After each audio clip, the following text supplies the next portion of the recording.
Mary Venzel never imagined working the catwalk at 78 years old, but she has something to show off, even if it's a little out of her comfort zone. I'm a little nervous. I've never done anything like that before. After dropping 120 pounds, she's more comfortable than she's been in years. Mary battled breast cancer, then lung cancer, and had part of her lung removed.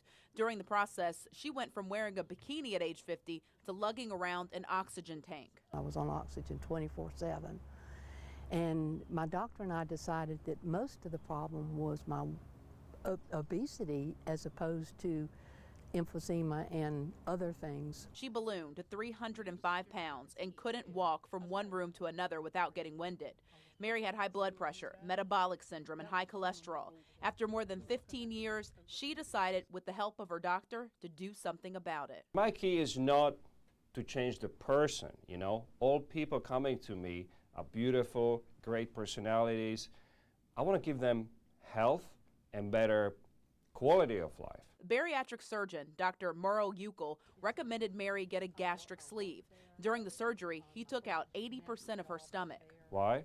Because I know it works, it doesn't cause you any troubles, will give you tremendous weight loss and improvement of diseases related to obesity. Recovery was not easy. Mary's stomach was so much smaller, she had to change her diet completely. At first, it's liquids, just liquids, and you do protein shakes, and I tried baby food.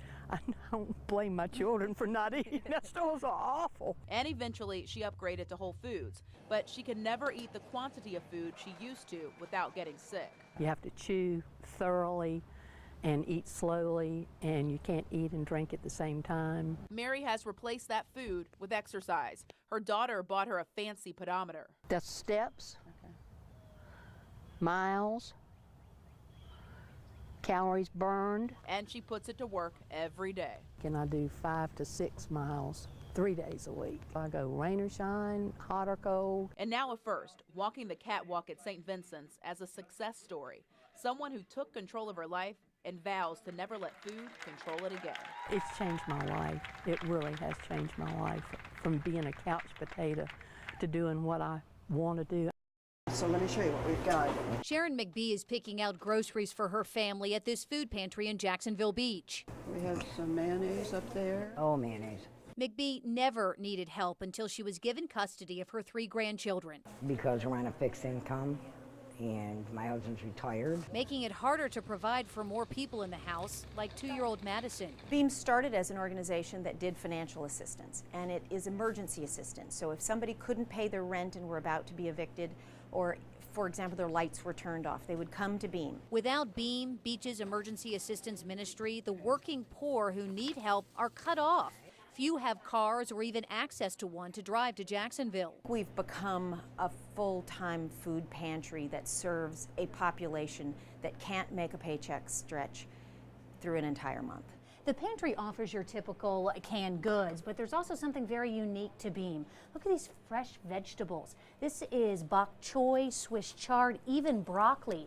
And this doesn't come from a grocery store. It comes from Beam's own garden. Look at this, it's incredible. They have produced between 4,000 and 5,000 pounds of fresh vegetables since last April. You can see that they're just starting to pop out. Fresh vegetables give healthy options to people who might not otherwise be able to afford it.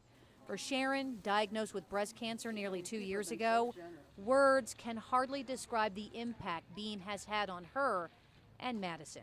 It would have been a lot harder for us, a lot harder, without their help. Forget about the video games, computer, TV. What is it about the sports that you like? It keeps me out of trouble.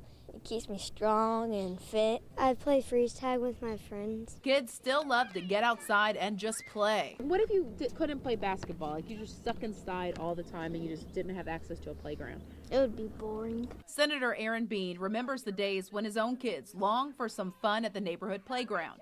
He also remembers the day it wasn't available. I used to live next to a school, and it was a great place to raise kids. And one day we walked outside and it was padlocked up. Many schools in Florida, like Yulee Elementary, have a fence around the playground that keeps people out when school is not in session. It protects the school from liability if a child gets hurt.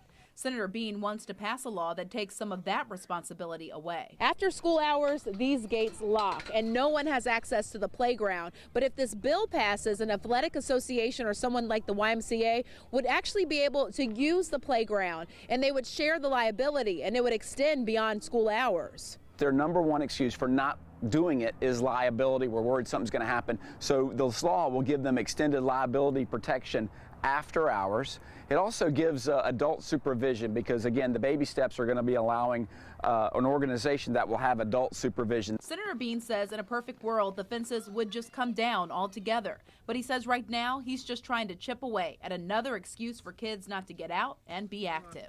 We're seeing our kids being held captured by video games, and that's what they want to do. We want to get them outside.